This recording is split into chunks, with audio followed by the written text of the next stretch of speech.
Would you consider yourself more dominant or submissive in relationships? I would say dominant. I think just in general, like regardless of who it is, like I have a dominant personality in general. And so like that kind of comes out just like in the way that I move throughout a relationship. How would you define dominance? Person that's very stoic and very masculine, I would say.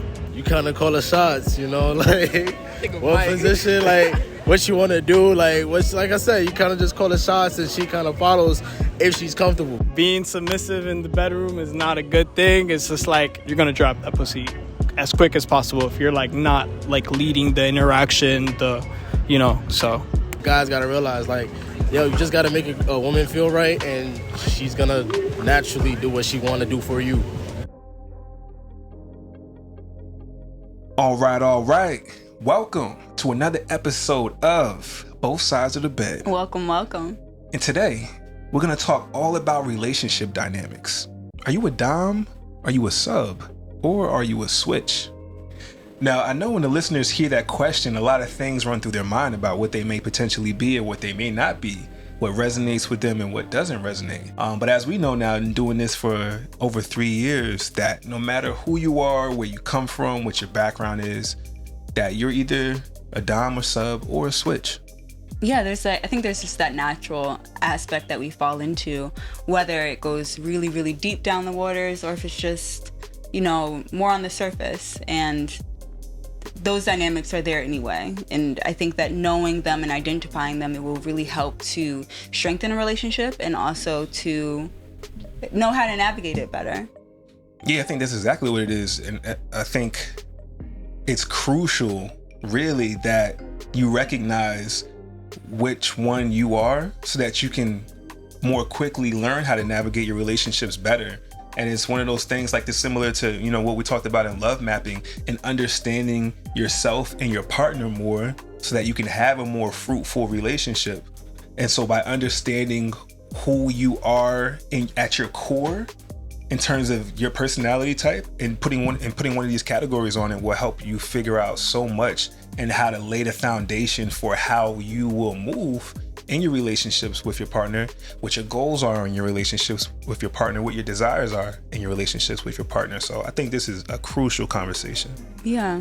Also to just understand, like, one, to know it for yourself, but to know it of your partner as well, and get a better understanding of how they need to be with you or how certain things need to be laid out so that you can support them better as well.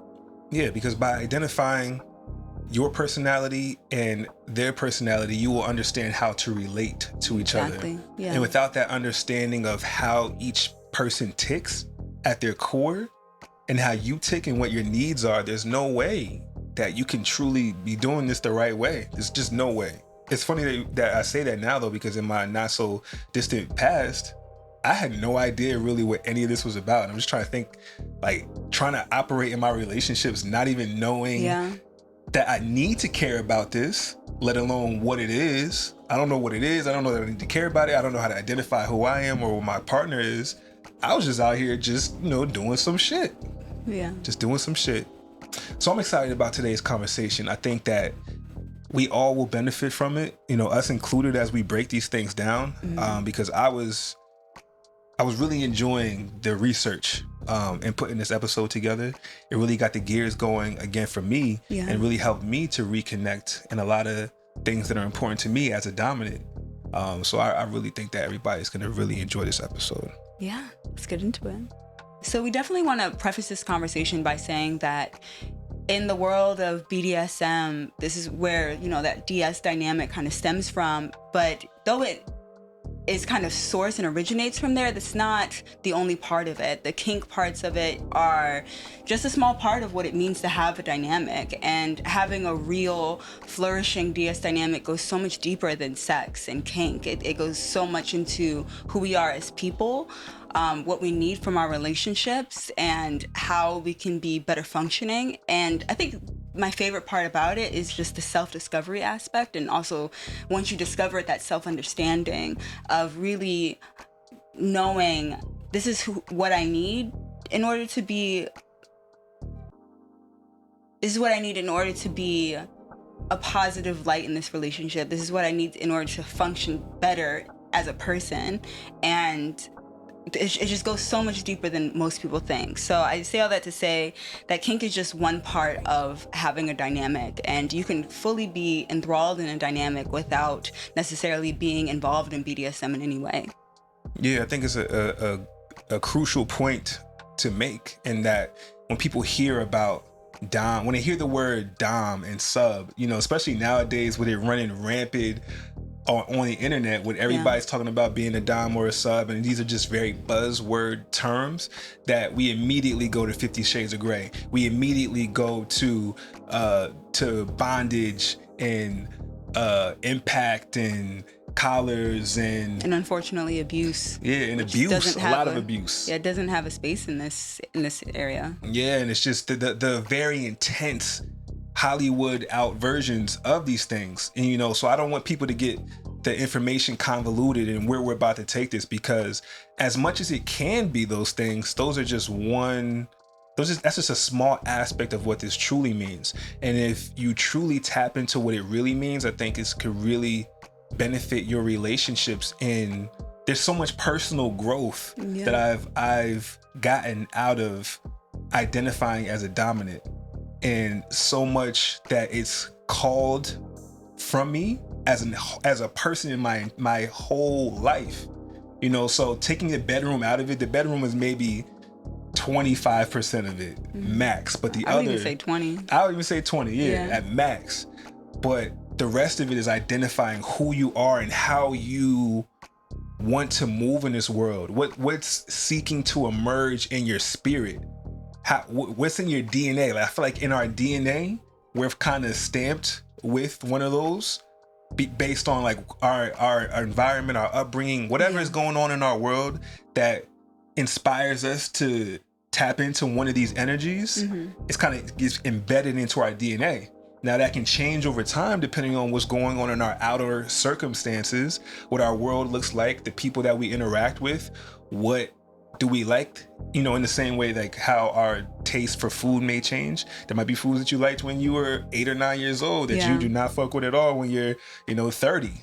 And it's the same way. You might have resonated with a more submissive approach to life at one point, and then through life happening and the challenges and who you needed to become later on in your life, you may have adopted the other personality trait and being a switch or a dominant. So again, there's a long-winded way of saying that this goes way beyond kink, so focus in on the bigger message and not so much into that. And again, I think that we can just benefit so much from this. Yeah.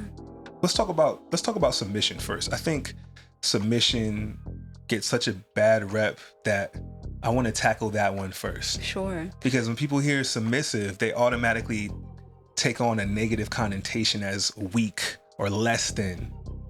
And given that submission is something that you resonate with and that is your personality, I would love for you to explain what that means to you, what it means in general, what it means to you, and what you feel about it. I think it's all about allowing yourself to be led and to release control, to just be present.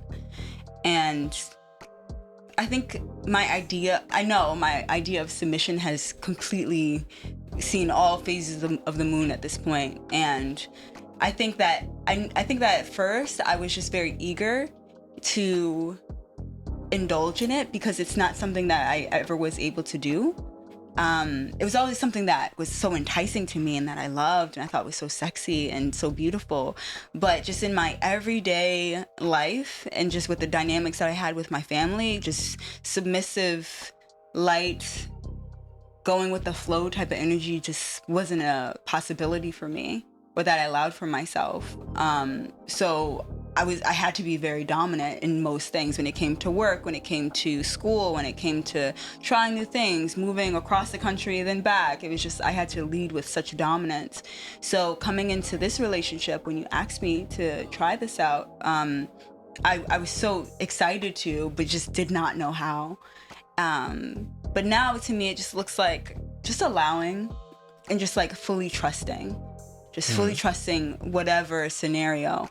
And to be honest, I still have struggles with that. And I think the one thing that I hate about that struggle is that I think you think it's a reflection on you that I don't trust you.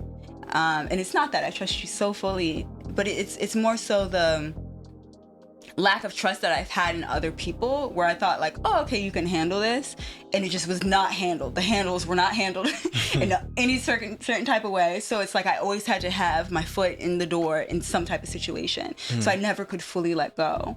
So what that manifested in our relationship was me just having to learn like, oh, like I actually can trust you fully. Like I don't have to think about it. It's not, oh, I trust him with it, but I'm gonna check in. It's not, oh, I trust him with it, but like maybe he might need help. It's just like fully letting go. So yeah, I think that a submissive's journey is very challenging, especially in the beginning, when accepting your submission for yourself, accepting that this is something I desire, getting over all the bullshit hangups that society says about it and its judgment about how it's wrong or misperceptions on what it even means to be submissive, and figuring out how to identify what that means to you and why you want that.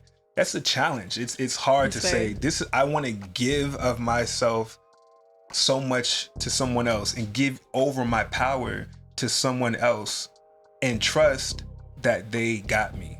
Yeah.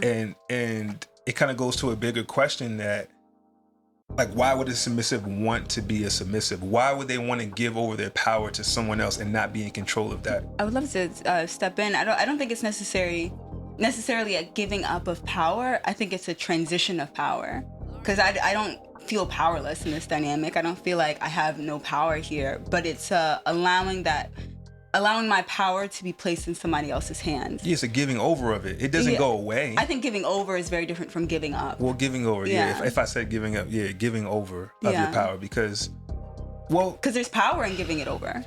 I would argue at the same time, and yes, that is very true for certain versions of it. And some people enjoy submission on such a level, they enjoy the complete giving up of power. They don't want to be held responsible for powering their life. That doesn't even mean that they're weak necessarily. Now, I know somebody else will judge that as, oh, that's weak. You don't even want to claim your power. Yeah. But in removing that judgment, because that's their reality, that's what they want for themselves. So if they've moved through life and realized, you know what, with this life thing, I'd much rather allow somebody else to make decisions for me and dictate everything, and I just go with whatever program they want from me. I am not interested in controlling this. I'm just here for the ride. Yeah. I think there's beauty in that too. I think so. So there are varying levels of submission. There are different reasons why submission appeals and is necessary for certain people. When it comes to us, I didn't want a submissive that wanted to completely give up their power, where I'm solely responsible for everything. I'm not interested in that. I don't deem that as weak as a whole, but I do deem that as a weak character trait in the type of relationship that I want. That would be a weak point in our relationship, because I want my partner to also be ambitious. I want my partner to also be strong and intelligent and equipped and street smart and able to navigate this life and grow and evolve. And I know that if you would prefer to give all of that over to me, that the only way that would happen is if I did all of that, and I'm not interested in that. Yeah, it's a lot of work.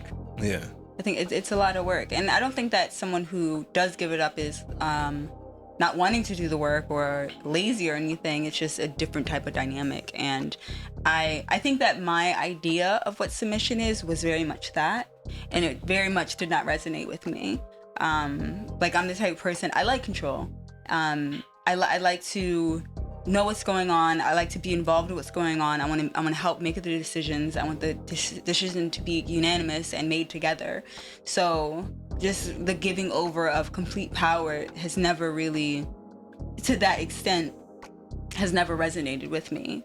But I think that my brain decided that that's what it was. And that's like me just not doing proper research. Right. And just kind of, and we'll get into it later about like the different types of subs that there are, but there are a few types. And I think that I just had this idea of it being that, but also it being just about service and just giving and pouring into someone else. And it's like you pour enough, you have nothing left for yourself. So one thing that I love about being a submissive is just how much it taught me and really learning my limits, and also like how far my limits go and how vast they are and why they're so vast. But it's definitely a great self-discovery journey that I think no matter what end of the spectrum you're on is a beautiful one. So what would you say are some specific benefits of being a submissive? First one that comes to mind is the freedom to let go. Because with certain things, with the things that, you know, you do just completely dictate and I don't have to think about, it's nice to just like know that that's taken care of. It's nice to be taken care of. It's nice to feel protected and feel safe to such a degree. And also to see the benefits of it. Like once I fully let go and I fully just release, even moment to moment, it's just like seeing how beautiful it feels, how closer we are, and it's just like a reminder, again, moment to moment, of how much I can and do trust you.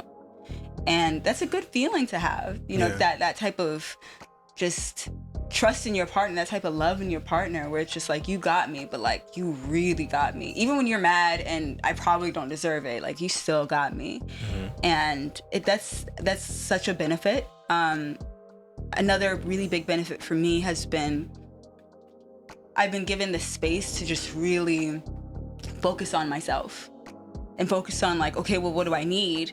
Cool, my needs are met, and my needs are met primarily because of you. So now I can focus, now that needs are met, like, what do I want? And what does that look like? And how can I get there? And like, who do I want to be in this life? Who do I want to be in this moment? Who do I want to be as a fiance, as an aunt, as a sister? Like, I can start going there about the bigger parts of being alive, rather than just the mundane, well, I'm supposed to do this and I'm supposed to do that. It's just like that barrier kind of gets broken. Does that make sense? Yeah. Yeah.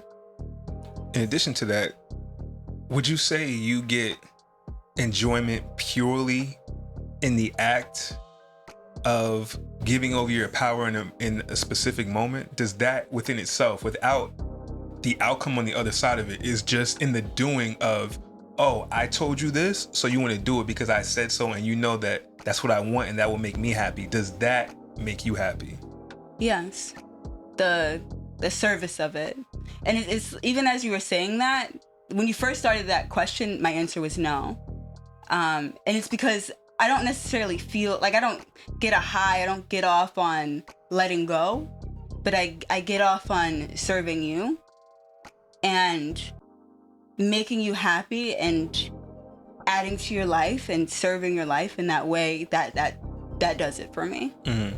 And it makes me feel purposeful. It makes me feel happy. It makes me feel used in positive and naughty ways. And I really enjoy that. Mm-hmm. But I think just like the act, and I think that's why it's so important to know, to have a good partner. Because I couldn't do this with any old body at all.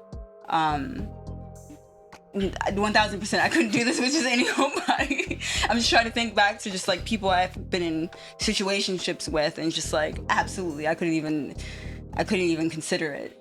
Yeah, this is definitely not something. I'm glad you said that, because people can listen to this and be like, oh yeah, I'm a submissive, so in my relationships or my interactions with potential partners, okay, I'll move in those and just show my submission. I'll wear my submission on my chest. Yeah. And I advise you to proceed with caution, because submission is a very special thing to give over to someone. So before just going and giving that over because someone's there, or they say they'll take it from you, because there'd be a lot of people that are willing to take your submission, but have they earned the right to have that? Most people have not earned the right to have that. Some people just throw titles on them. Oh, I'm a dom. There's a lot of fake ass doms out here. So a potential submissive or someone who knows, oh, I'm a submissive, they might go and meet a dom out in the world, or go to a play party and meet a dom, or find somebody online that says they're a dom. And we've seen it time and time again when we move in real situations. We've seen people who've had whole social media presences. You would think, oh, they about this life, they do this shit, they know what they're doing, they know how to do it right, and they will go meet them in person, and the most basic of shit they don't know how to do, and they fucking crumble. They don't know how to rise and really stand in their dominance. So you can't just be giving up your power like that to any old body. No. It's almost as pure as like virginity, if you will, or like marriage. It's like you don't just give that to any old body. And for me, and I think that's why it was such this big, it was as much as self-discovery as it was for me, it was a lot of turmoil of just like my world's crashing. Because again, prior to you, I had to dominate every dynamic, every aspect in my life. And it's just like, I can, and I do it well, but do I want to?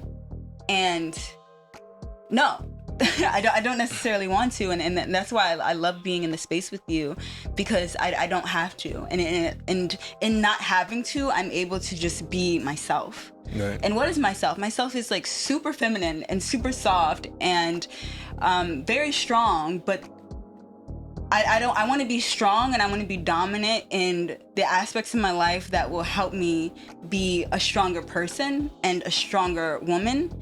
And I don't have to, the things that I have to do and the fight that I have to fight in order to be dominant in that way, I don't have to do in my relationship. Mm-hmm. So when it comes to my relationship, I can just be my soft, wee self, right, and just being loving and be kind and not have to worry about the horrors of the world. Right.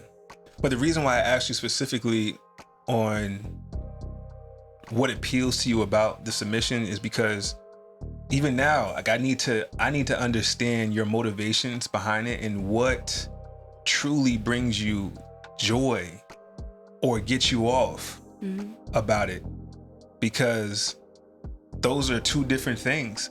Like if I have a submissive who nothing is more important to them than just feeling powerless, in not a weak way, but like, oh, I've given myself of somebody to this way, and I trust, and I'm so excited for what they have in store for me. Just that's a very different approach as a dominant than it is for someone who wants to co-create what's going on with you. Mm-hmm. Because I feel like dominance and submission, just both of them at its core, starts and ends in the mind.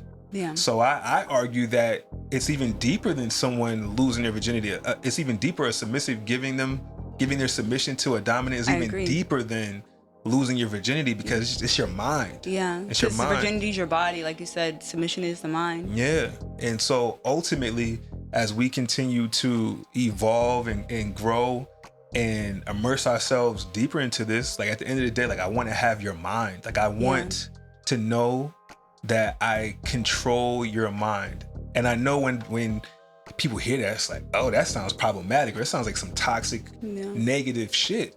But all that means to me is that I know that you trust me enough to influence what goes on in your world enough that you will follow whatever I say is best, knowing that it's going to provide the best outcome for you based on what you told me your goals were in your life, and the type of life that you want, and the type of person that I know who you are. I know what's best for you and what's going to help you reach what you want, not what I want for you.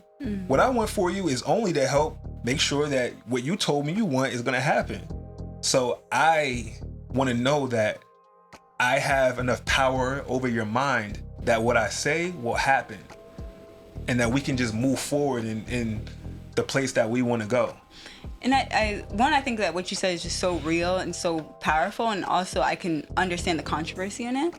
And I think for me, and because we've had, and we'll get into that at some point, either today or another episode, but we've had, many struggles in this dynamic. And I think for me, my biggest struggle was the death of myself that had to happen in order for that to be there. And then there's like the death, but then there's the grieving process. And I think the death of it, I was just like, oh, and you remember the time where I told you, like, you basically broke me. That happened very early on. It was like all the way on 53rd Street. That was very early on in our relationship. And So it happened then. And then I think these last few years has been a grieving process of like, that part of me doesn't exist. Even though I was grieving it, that part of me did not serve me. And it's been a long process of just trying to understand, like, okay, like I'm a new person now, and my life trajectory, because you are in it and because you are leading it, is different now for the better. But it's also just, change is scary. But I want to just make clear that that was the process that you needed to go through, based on how your journey was unfolding, based on all the more dominant responsibilities and how much you had to take on at such a young age. And your desire to be submissive was one thing, but your process in order to be able to get there looks very different than someone else's maybe. So 1,000%. For you, it was a death of a certain part of you that had to be so strong all those years before that there's just no way you can still hold on to them and now move into this new phase of your life in submission. So for you, it was a death. For somebody else, it may just be a letting go or putting to the side. But or for realization. You, realization. Yeah, but for you, it was extreme as a death. It was extreme. You know? And I was also, I think, embarrassed at how extreme it was, and just kind of wanting to push it off. Like, no, it's not that deep, because just wanting to please you. And that wasn't effective. And I also just didn't realize that that's what I was doing. I didn't realize until much recently that was the process that I was going through. And that process, again, was very unique to me. I would not say that that's what most subs go through, or that if you want to go on to a sub journey that you're going to experience a death of self. That's not I don't want to say, that's not a common thing. But for me, that was very much my experience. And it was very hard to navigate that, because it's a lot. It's just like every way that I operated had to cease. And it's like, cool, I'm down, but like, how? Like, how do you just wake up tomorrow and not doing the things you've been doing for the last 28 years? And that's where trusting your dominant comes into place.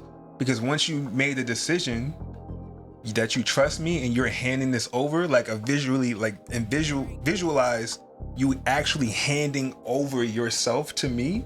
Now it's mine. It's not for you to stress about figuring out how to do any of it. Now it's about coming to me for guidance, or coming to me when you just need to release something, or coming to me so that I can help point you in the right direction, or coming to me for support, or just enjoyment, or pleasure, or whatever it is. It's just coming to me for those things, but you ain't got you no more. I got you. That's what it requires. It's just check-ins. Yeah. And I think that was the biggest thing, because you were trying to please me. You were not trying to serve me. And those are two very different things. You were trying to do things you think I would want to happen that seemed logically like the next best thing to do, instead of listening to me and hearing the things I told you that I wanted to happen, the things that I told you that were my needs, or the things that I told you that were most important to me, or that I wanted. And so that's the thing, is like, you can't be a submissive and just go off on your own ideas of what your partner wants. If your dominant is communicating to you, this is how I need it to be, this is how I want it to be, it's for you to follow that framework. And nothing outside of that framework is going to satisfy your dominant other than that. No, I completely agree with you. And then it has a lot to do with having to figure out just the flow of things and what that looks like, of that giving over of self. And that doesn't mean that you have, and I think that, like, even in my own mind of just knowing these things, I think I still battle with what that looks like, of, okay, well, if I let go of myself, what really happens? And just like realizing you don't have the control anymore. It's a lot for some. For me, it was a lot. Yeah. But also in realizing, again, this is not something that you just jump into. Once you recognize first that, okay, I was listening to both sides of the bed, and Ahmir and Basirah told me about these roles that we all play, dominance and submission. Okay, submission, that appeals to me. I like that. I want to venture into that. I want to figure out how that could look good in my relationship with my partner. before you just go and now do that, you have to decide what you want to get out of it. Why are you choosing to submit to your partner? Is your partner worthy? And then once you've answered those questions, now you come to the table and negotiate what that actually looks like. Yeah. And we'll get into negotiations shortly, but now you create your framework around what this is supposed to look like. So once you've created your framework, now you can just move forward in it. Now you don't have to worry about, oh, is he gonna know to do this or is he gonna know to do that? That's my job as the dominant, to absorb all of the stuff that we've talked about and now implement it in ways that make sense for our life. So I don't have to come back to you and ask you anything unless I need clarification on something, because it was there in our negotiations. It was there in our framing of what this is supposed to look like. So now you can be free to just be your happy, submissive self and all the benefits that come to you, and I can enjoy the leadership that comes with leading us. Yeah. And when it comes to negotiations, renegotiating is necessary. Absolutely. Because like we are due for renegotiation. And I think that just like who you are when you show up and you're like, hey, I like your energy and I think this would be really cool for us. You want to try a DS dynamic? And you're just like, yeah. If you're still working off of that, it's just like so much has changed. Right. So much has changed. Even if that was 3 years ago, if that was a year ago, if that was a week ago, it's just like having those constant check-ins, weekly, monthly, whatever works for you and your partner, having those check-ins to make sure that that contract is up to date is just so necessary. Yeah, absolutely. And I think in setting the framework, I think a really good rule of thumb to operate under is that a submissive need, and we talk about it all the time, a submissive needs comes before the dominance needs, but the dominance wants comes before the submissive's wants. And I think as long as you can just follow that basic framework, you can figure out everything else. Because as long as you keep on referring to that, me knowing, hey, are you good? Are your needs being met? As long as I know that all your needs are being met, whether it comes to a roof over your head, or it comes to emotionally being supported, or it comes to quality time spent, the type of quality time that feels rewarding to you, that makes you feel seen and as like a baseline, as long as I know like things like that are being met, then I know, all right, cool. Now I can shift into making sure that you provide all my wants. And I can have a certain expectation of what those wants are, because I've earned that right now to demand those wants from you, because I've taken care of your needs. So I've earned the right now to demand those wants. And then by you providing those wants for me, in turn, now I flip that back on you, and now I provide your needs, because you've earned the right to get your wants needed. You mean you provide your wants? You said it flipped. Oh, well, I provide. Yes, that. that. But you see what I'm saying? It's like it has to go in that order. Your needs first, and then my needs. Obviously, I need to make sure my needs are met as well. So once we've gotten that baseline, we can go and venture into that space now. And now we're clear. It's not up for debate. We're good. We have all this. This is a nice, flowing, cyclical experience happening, and everybody is good. Yeah, I love that. Yeah. So that is kind of the foundation of submission. Submission, and just in venturing into that, how that goes. And again, this is for everybody. You're either a dominant, and that's in overall, it's for everybody is varying levels. So for submission, there's varying levels of submission. Oh, as a matter of fact, you're supposed to go into that next. So there are a few types of subs that you can be. Is that 15 here? Yeah, I have 15 here. So the first one, and I think this is hilarious that this is the first one, a submissive brat. I've been a brat, and that's okay. A submissive brat is a type of submissive who enjoys pushing boundaries in a playful way. They seek attention and reward from their partner, known as a brat tamer. And examples could be like talking back, disobeying orders, or resisting. And I feel like there's a space for that. There's like moments of bratting, but then if you're a submissive brat, then that's kind of like the whole thing. And I think it just has its place. It depends on what the dominant will tolerate, what they enjoy. Some doms really enjoy brat taming. They enjoy the constant back and forth of the playful, and again, keyword playful, because the submissive is not intentionally trying to be disrespectful or disobey, but in the playful way of doing it, they know that there'll be a punishment, not necessarily a real punishment, but a punishment that will come on the other side of that. You know, so you might get spanked, or you might get put into timeout or something like that, or you might get reprimanded in a strong way. And a brat will do these things intentionally to invoke that response from the dominant, but it's in a playful and it's still in a healthy way. So I know sometimes brat gets a negative connotation, but I don't think there's anything wrong with bratting at all. I think that if that works in your relationship, go for it to whatever extent that works for y'all. Me personally, I think bratting is cute in moderation. I like bratting in moderation. I don't think there's anything negative about it, but there's a big difference between bratting and being a bitch. This is just a complete difference. Being a bitch is you're being a bitch. You're being disrespectful. You're completely disregarding who I am, what my rules, my law, my framework for our relationship. You're completely disregarding how I feel, my needs being met, and you're selfishly putting your wants before my needs. Because again, we lay out the framework. It's the submissive's needs, then it's the dominant's needs before the submissive's wants. The submissive's wants come last in this equation. Your needs come first, but your wants come last. You gotta earn your wants. So when it comes to that, that's why they don't, that's a whole different thing. So because I think people can get those two mixed up. Oh, you're not listening right now. Oh yeah, I'm just bratting. No, are you playfully staying within the confines of what's acceptable here, and this could be a little cute thing, or are you being a whole ass bitch and just saying fuck you to the relationship right now? Yeah. No, I definitely think that there is a difference, and that difference needs to be identified. The next one is a service sub. A service sub focuses on performing tasks for their dominant partner, includes practical chores, errands, and sexual services.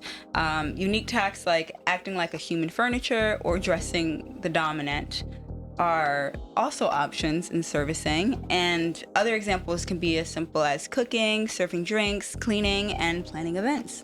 So you just casually slid in her human furniture. Can we actually just pull that back? I don't think that's necessary here. No, it's fine. It's completely good. Human furniture, that is a part of it. You that was like the more extreme side of it, but like that's an ultimate physical, like outward expression of submission, where you're willing to turn your body into an object for your dominant to enjoy in that way. I think it's more about the objectification of it than it purely being needed. Like, I'm sure I could find somewhere else to put my foot on as a footrest, but I think it's just that you willing to go to that extent to find comfort for my feet in this moment, and removing your humanness and then being objectified in that way. That works for people on that level. But you went all the way to the extreme end. It can be a lot more simple. It could be cooking, cleaning around the house, running errands, giving massages, help me bring some coffee, ironing my clothes. Yeah, it could be very, very simple things. So it's a beautiful thing about it. It can be as extreme or as simple as what works for you. Exactly. It's a spectrum, most things are. Yeah. The next one is a submissive princess or prince. And they desire adoration and worship before surrendering control. They enjoy being treated like royalty and pampered, and examples could be wanting to be cared for, resisting slightly, and expecting royal treatment. Yeah, you definitely have some of this in you. And with these styles that we're going over too, there's not one that is yours. You can adopt multiple of these styles. You probably have some that resonate with you more than others, but these are just frameworks as things that you can implement if you want to kind of craft out your style of submission or dominance. When we get to dominance, you know, you get to choose what kind of submissive do I want to be. Nobody's dictating that for you. I personally feel that at the end of the day, the one who has the most power is always the submissive, because nothing happens without the submissive consenting to give anything. I can't take anything from you. I can't take anything up from you other than what you give to me.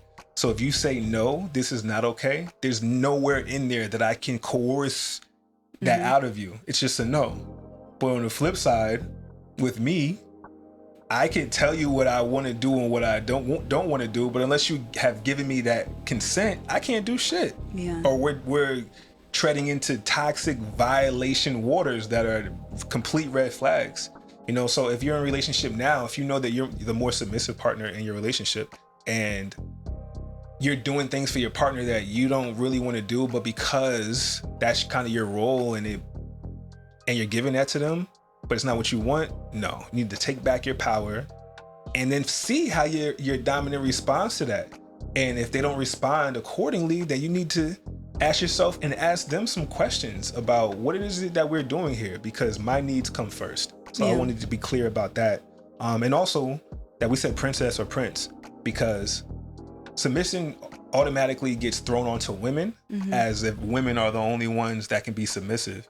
But dominance, submission, switching, it's not gender based. It's human based. Yeah. So as a human, you could be any of these. Yeah. And I think that's so important to highlight. Thank you. The next one is the masochist. They get pleasure from pain and may explore intense forms of pain play.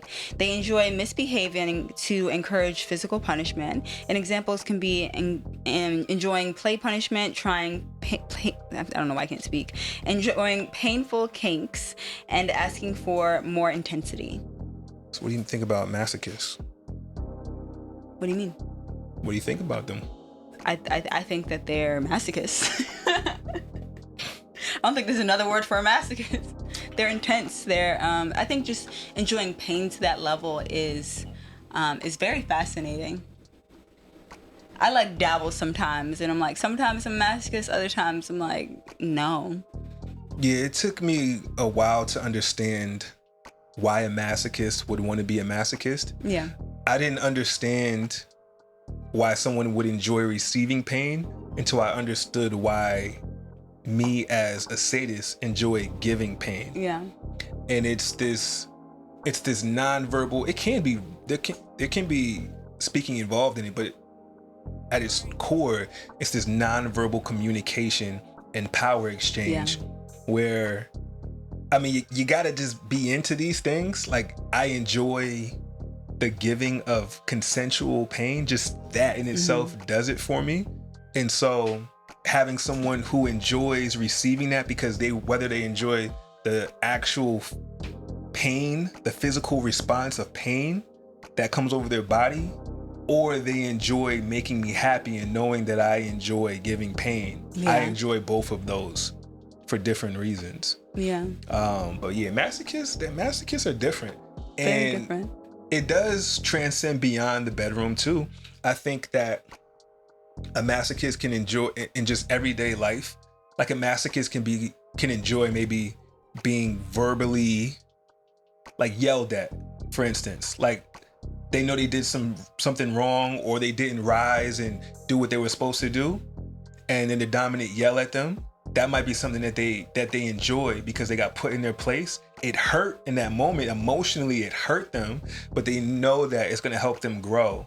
And that feeling feels good because they know on the other side of this temporarily painful moment that there's growth here. So they may enjoy that. They may want to encourage that from their dominant as much as possible. So it does transcend well beyond the bedroom too. Yeah, there are definitely levels of being a masochist. I feel like I'm a massa.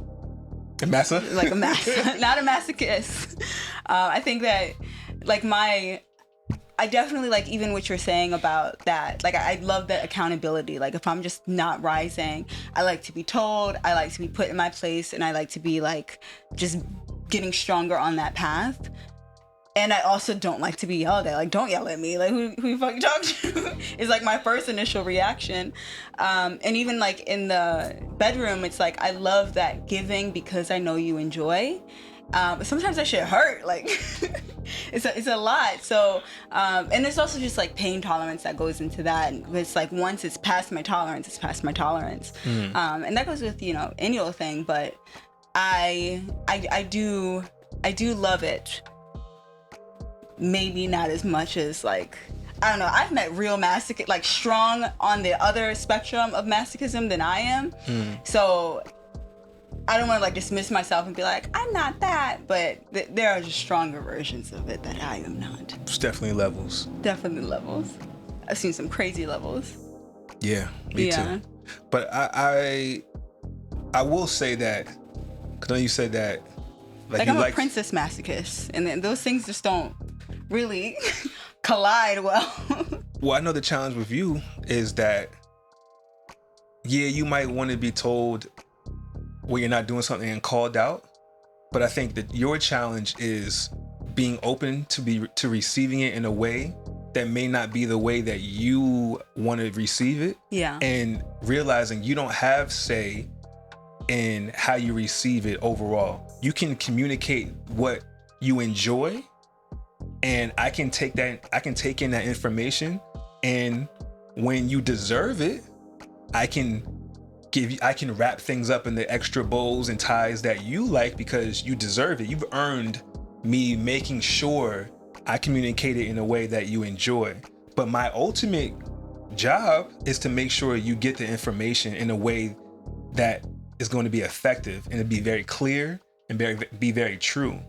So it may not be in a way that in that moment you want to receive it or that feels the nicest to you. But again, that comes to you trusting that I'm telling it to you in this way. If I'm being extra stern, or if I'm being maybe even a little bit what you may feel be mean in that moment, I'm doing it this way because it's what you need. You may need that extra energy behind what I'm saying right now for it to resonate. So I think it highlights a bigger point that submission doesn't start until there's a disagreement, in a sense, where now you're challenged to accept something from somebody else that you wouldn't want to do on your own terms, but you do it anyway. You're now submitting to that other person's will. So, because you can submit all day to the shit that I want that you like. That's easy. We both like this, so it's not a problem. Yeah. Cool. I'll do this. I like it too. But it's not until I ask you to do something that makes you feel uncomfortable. Yeah. And then But you you do have it to choose. anyway. Yeah. That is when submission starts. So before then is not even submission until that. That's how I feel. That's helped make it very clear on when you are expressing your submission to me. Yeah. So I think that is really important. That's a really good point to make. So the next archetype is a slave. A slave surrenders all control to their dominant partner, asks permission for basic activities, and is sexually available at all times. Examples are asking permission, obeying orders, and surrendering control. Yeah. Slaves are very special because the amount of power they have to give up, that's the amount of power that they have capable of giving up to someone else. And it's a fine line between something beautiful and something very problematic. Yeah.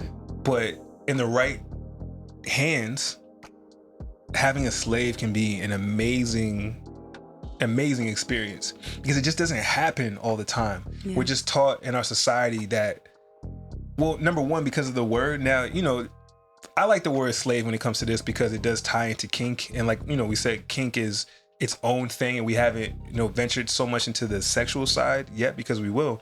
But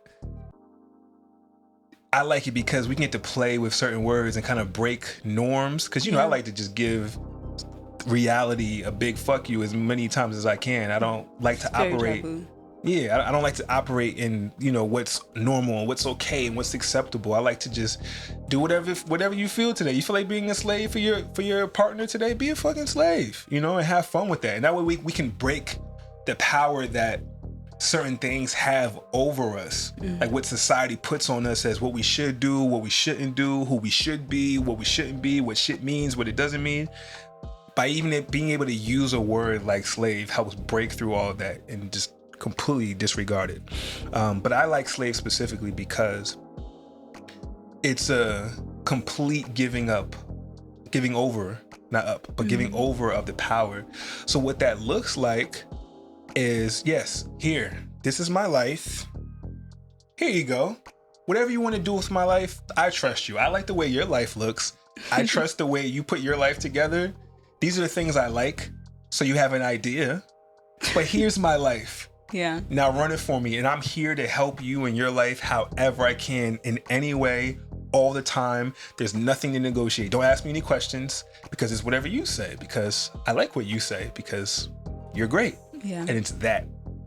Yeah. No, it's such a rare thing. I think it's so pure and so innocent, as aggressive as it sounds. And it really allows for that full surrendering to just be whatever is happening. And I think the luxury that they have is they could do nothing but be present. Yeah. It's freeing. It's more freeing than I think any other archetype here. Like if I was a submissive, that depending on where I was in my life, I can see how that's appealing. I can put the slave hat on in this context and be like, oh, that's really freeing.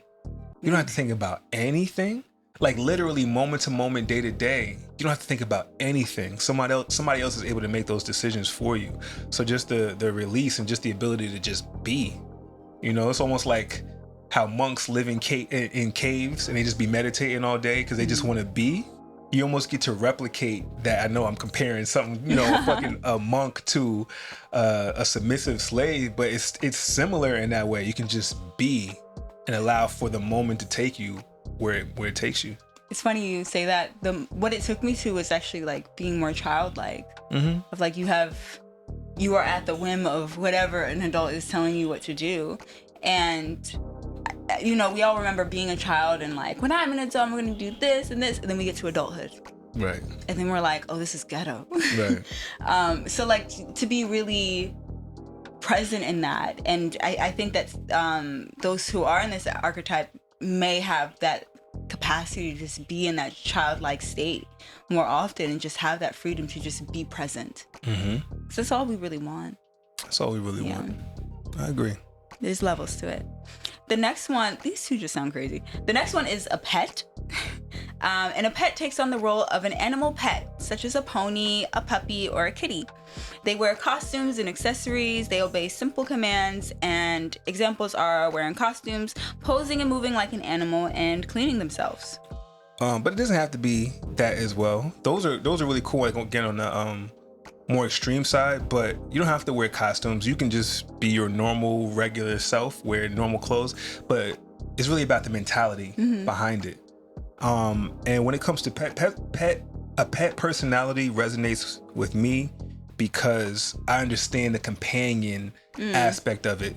So when you're reduced to a pet, in a sense, you're now you're less than human in the way that we interact. So I'm not obligated to interact with you in the same way that I would a human in some ways. And again, don't take these terms literally. I know it sounds crazy right now, but like read through the lines of what I'm actually trying to convey. But it's like all the stuff that comes with being in a relationship with a human being, just all the intricacies. If someone's your pet, if you have a pet, you don't have the same complexities in your relationship with your pets that you do with your human relationships. It's a lot simpler. This is your companion. Your pets don't want a whole lot. They want to be taken care of. They want to be played with. They just want to make sure food is available. You play with them. They just want to chill out. They don't want a whole lot. Met. Yeah, they just want their needs met. Just super simple. So that's what I really enjoy about pets. And like, obviously you can take on the animalistic characters of maybe some, like, maybe some people resonate with kittens. They think they're cute. They like the way they move. They like the way that a kitten expresses itself, or like a puppy expresses itself. So they may actually take on some of those characteristics of an animal, but they don't have to go to the extent of where you're barking around the house or oinking like a pig, or you got to wear ears or anything like that. You absolutely can, and I think those things are fun too. Absolutely. But it's not necessary for you to go to that extent. I think really the main thing to highlight that it's more so about the mindset than anything. Yeah, no, absolutely. I agree with that. So the next one is a bedroom submissive. A bedroom submissive only seeks submission within the bedroom. They engage in bondage, impact play, and taking orders, or they may engage. And examples can be being bound, receiving stimulation, taking orders, and providing sexual pleasures. Yeah, so with bedroom submissives, that means they only resonate with submission when it comes to the bedroom. Yeah. So maybe in their day-to-day life, they're more dominant. That's more natural in how they are, whether it's work related or just in their interpersonal relationships with people in general. They're just dominant. That's just what they ooze. But they love the fact that they can put all that on the shelf for the hours that they have in the bedroom with their partner and completely turn into something else. It's like a nice reprieve. It's a nice release and the ability to experience something other than what their normal go-to is. So I think that's really cool too.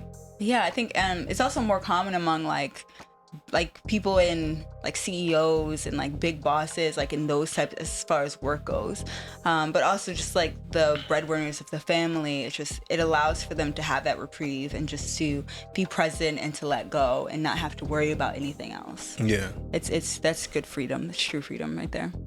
Yeah, I think for me, I think there's a space where I can explore some bedroom submission. Because I have in the past, in lighter degrees, like before I was able to put titles and really understand what it was all about. At the time, I just wasn't able to put any kind of submissive label on it because I always thought it was weak and it was less than and I was powerless. So I didn't connect with the word. But in hindsight, when I think about it, like I connected with the acts, I connected with how it made me feel. I connected with its ability to allow me to just take off having to lead shit all the time, or having to figure shit out all the time, or having to be so powerful all the time, be so strong all the time, or be so confident all the time. I think when I have to operate in that for so long, after a certain amount of time, I just be needing like a quick second where it's like it's refreshing to be able to take all that off and give that to somebody else to lead and experience. I enjoy it for that. But also I enjoy it for just being able to experience something different. Yeah. It's just, I like to experience shit. What's available in this world? Those are emotions, those are feelings, those are actions that I can experience for this small period of time, because I don't like to stay there. But for this small period of time where I can feel something else, feel another human experience. Yeah. So that's what appeals to me about that one a lot. And it's something I definitely want to venture into more as time goes on. I think right now I'm very much embodying my dominance and rediscovering what that looks like for me. So that's where my heart lies right now. I mean, it always will be, but I think at some point I would like to explore some submissiveness for those reasons I just mentioned, but also just to learn. Like I want to know, I want to be able to tap into the energy that I'm pulling out of you. Yeah. So I know what you're experiencing firsthand. So I know what that looks like. So I know how to continue to pull that out of you. And I can just resonate with where you are in this moment with the things that we do together.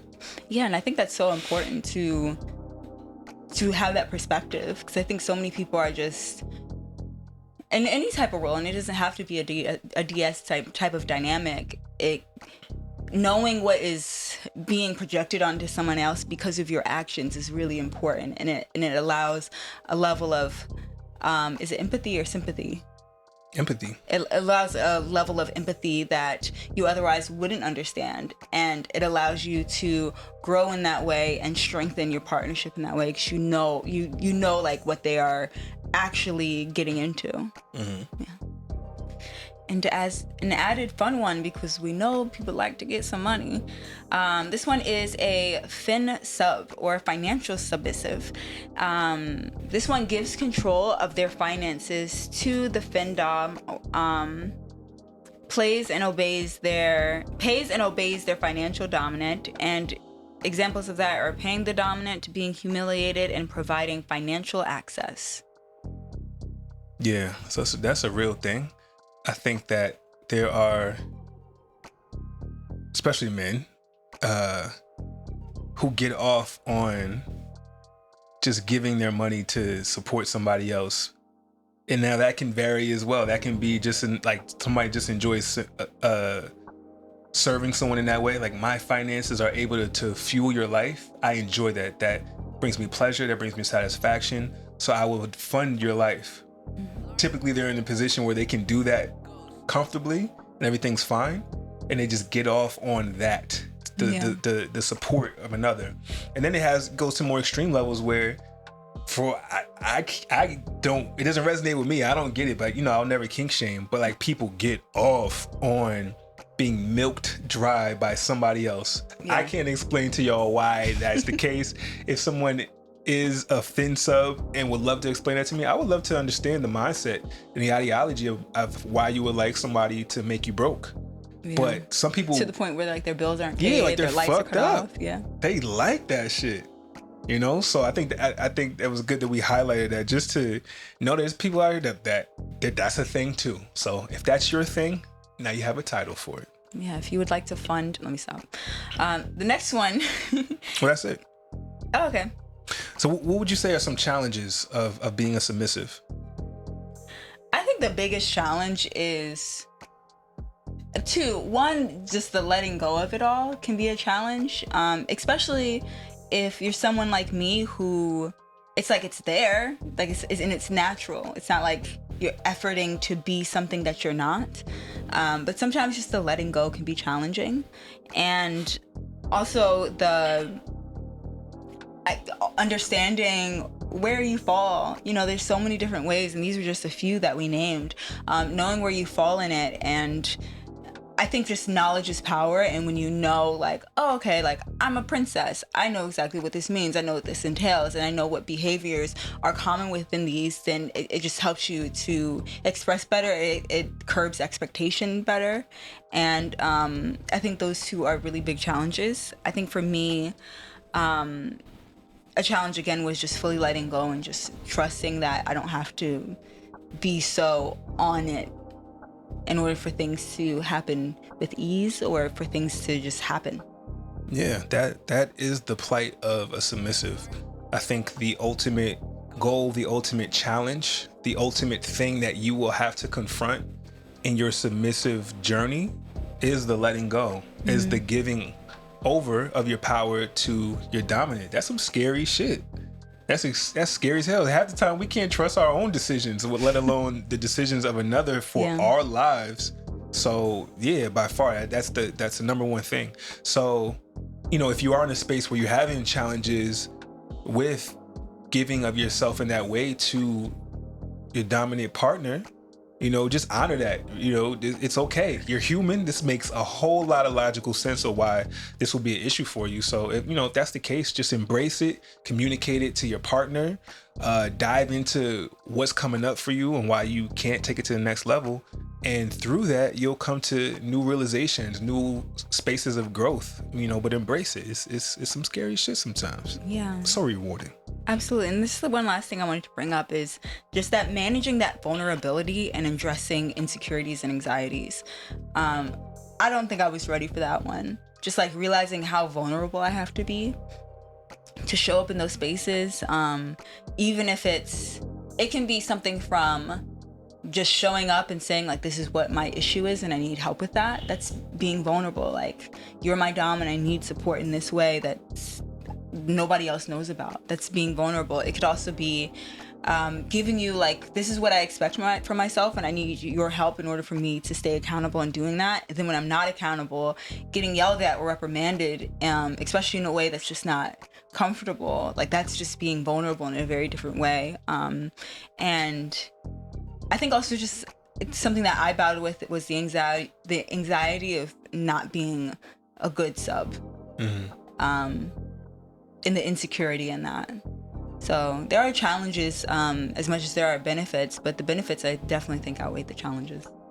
Yeah, I think one of your strongest submissive traits is your willingness to keep trying and not giving up.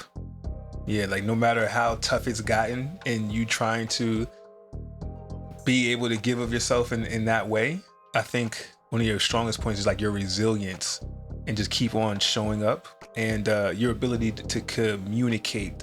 Sometimes I know sometimes it was hard, and there were certain things you weren't telling me, but a lot of times it wasn't because you didn't want to tell me, you didn't know what it was to tell me. Yeah. Sometimes I'll find out when you find out, and that's also just like a very vulnerable space to be in. Right. But I think overall, yeah, you're just your willingness to keep going was and is one of your strongest traits. Yeah. Yeah. Thank you. So we just wrapped up part 1 of this 3-part on dom, subs, and switches. We just touched on being a submissive. So make sure you check us out on the next episode where we discuss everything that it means to be a dominant and a switch. So until next time, stay tuned for the sexy. Stay tuned for the sexy.